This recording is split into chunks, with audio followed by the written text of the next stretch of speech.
for Yeah. meditating and being in that space of being alone and working yourself. Yes. And he spoke about the dark side of that, which is detaching from the world, knowing Yes. clearly that will get back to the world and live actually your life. And actually, as much as you've learned some things there, Yeah. would you say that to your own from your own experience, would you say that how can I put this? Was it difficult for you to go back to the world, actually seeing things in a different perspective and being able to actually communicate with having that social skill with people? Because as I've said, that being alone for several times, I would say a certain duration and going back to people and actually socializing and going back to your normal life. Would you say that you had your own, let's say, difficulties? Yeah, it's a really clear question, but it's quite hard to answer in my particular case because before I went on the journey in which I did the 10-day retreat, Mm, I was living in London and I was married and I was living, I had a career and I was the CEO of a company I founded. And so I had a fairly regular, routine corporate life mm, where there wasn't much change or much self awareness, mm, in some cases. mm, And then I went on this journey to Asia, which I thought was going to be for 6 months or so. mm, And so I kind of told everyone that I was going away on a 6 month kind of sabbatical and that I'd be back and I'd be back in London to start another company or, find a new home or something like this because I sold my home in London, the one that I was living when I was married. And when I got to Asia, I realized I was really not thinking very well and I was not in a good mental state, which is why I did the retreat. mm, But such clarity came for me from that retreat that I decided I wouldn't go back to England to my old life yet because I wanted to mm, explore this more. And so I carried on doing mindfulness practices and going to other retreats and learning. And then I had this idea while I was doing that to start a fundraising operation to rescue an elephant sanctuary in Thailand and raise money for an orphanage in Nepal where there were some young kids were very poor. And my mindfulness practice was kind of opening my heart and making me have a lot of compassion for these sorts of things that I was finding. mm, And so I then stayed for a couple more years and did a fundraising and I started to run marathons to raise money. In fact, I actually ran the New York Marathon, my first one in 2009, and raised about $15,000, which I then took back to mm, Asia, to the mm, orphanage and to the elephant sanctuary. And so I kept on doing this kind of thing. And I carried on doing more of that. And then I started coaching people in companies. And then I started writing a book about this life that I was living. And what happened was, without me realizing it, I ended up living out of my backpack for 14 years. And so I never really ever returned to my old life. I just didn't go back. mm, But I did eventually return to the UK where I was living before I left. And that was in 2019. And it was about nearly 15 years since the day I left that I returned. And the main reason I did that was I wanted to finish writing the book about this period of time because I learned a lot of things and I wanted to share that knowledge with people who were on a similar path or who wanted some kind of encouragement that living their lives true to themselves was something that they really wanted and was really important because that was my aim. I just wanted to find a way of living my life true to myself and not the life that others expected of me. Because I mm, think a lot of people do live their lives in a way that others expect, but they're not truly happy. And I was in that place myself, and I didn't want to live like that. So it's hard to answer your question because when I mm, finally returned to the UK and I got this book published and I wrote the story of Life Without a Tie, I then obviously started having conversations with people who resonated with the story. And now I work as a coach, and a lot of my work is helping and supporting others who want to live an extraordinary life, live a life that's true for them, mm. realize their full potential, be deeply happy and contented in their lives. I coach a lot of people for that reason now. And so I sort of feel like I found my groove through Mm, through mm, that mm, journey. mm. That's a long answer. Does that answer the question that you It have? actually does, because in a way of sometimes we think that we'll be back from, in a way of when you are in this certain path. It goes back to again. I would like to put someone again.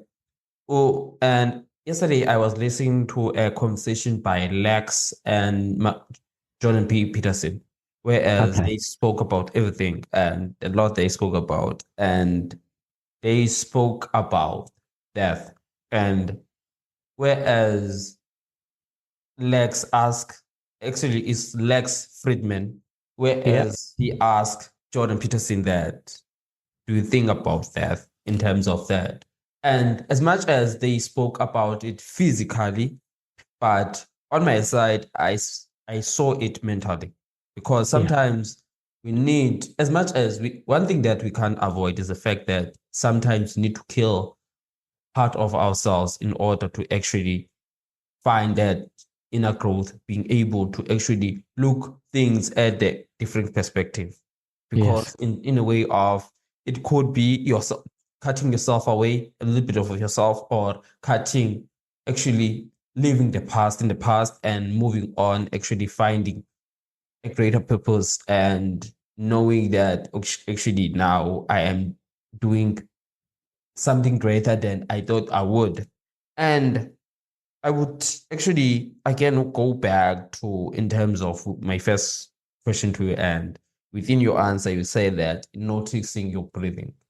And something that I always say when as I speak about with someone that has tried meditation is the fact, and also has mastered it in a way, I would say, the fact that myself have tried it, and having that quiet place in terms of your mind is quite hard if you are someone that is not used to it.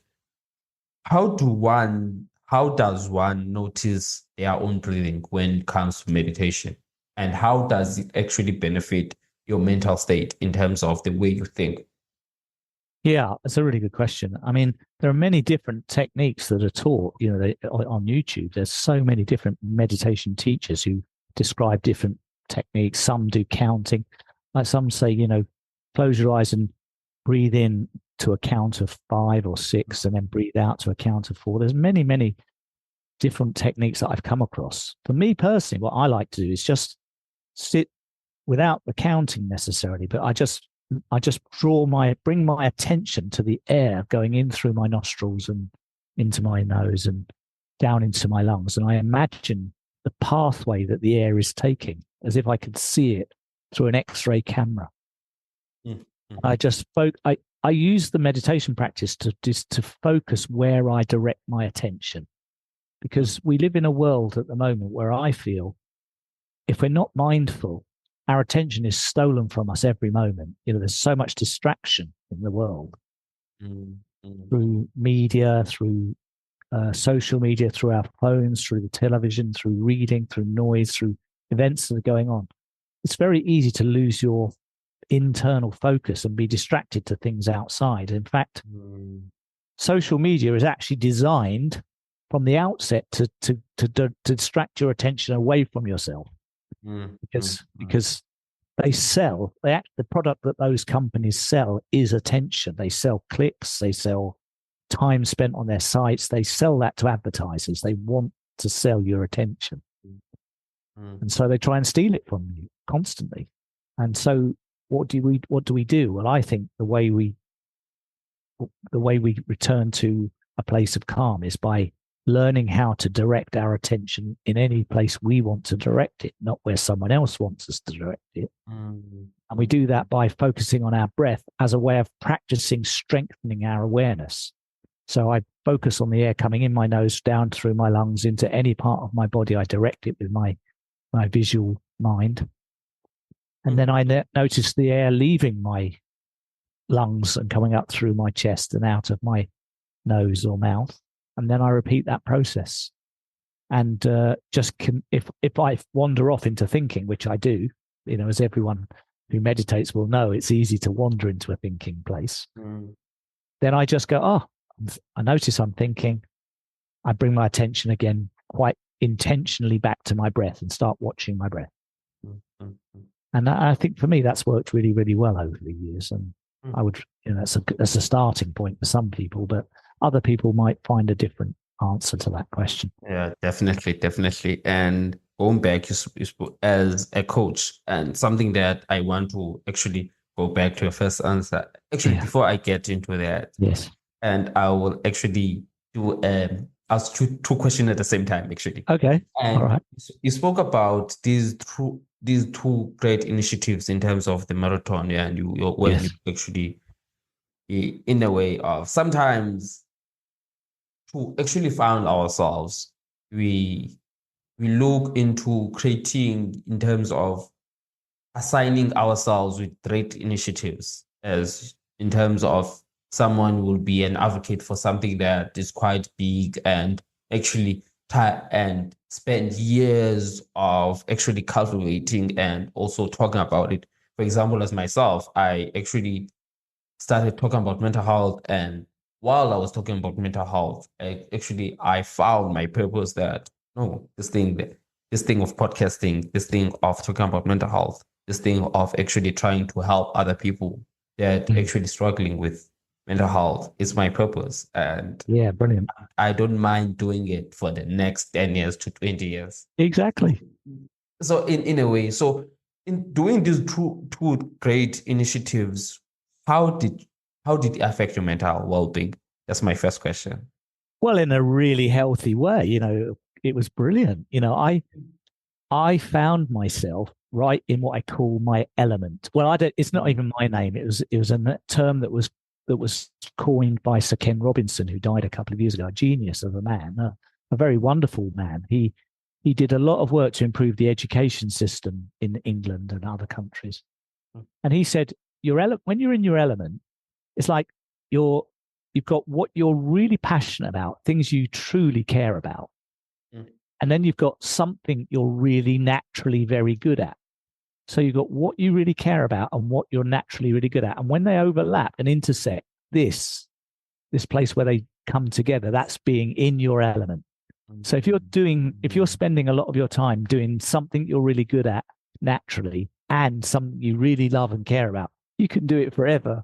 You would do it even if you're not paid, you would just do it love of doing it, which honestly. is for me, that's where I am when I'm coaching people. It meets all of my needs as a human being, my need to give back, to be of service, to Mm, be valuable, to be contributive, to help others, to support others. It meets all of those needs. And I don't mean to say this in a terribly big way, but I have, I have a lot of skill in being able to listen and communicate mm, ideas and put things across in a way that someone can find useful. So it's something I puts me in my element being a coach.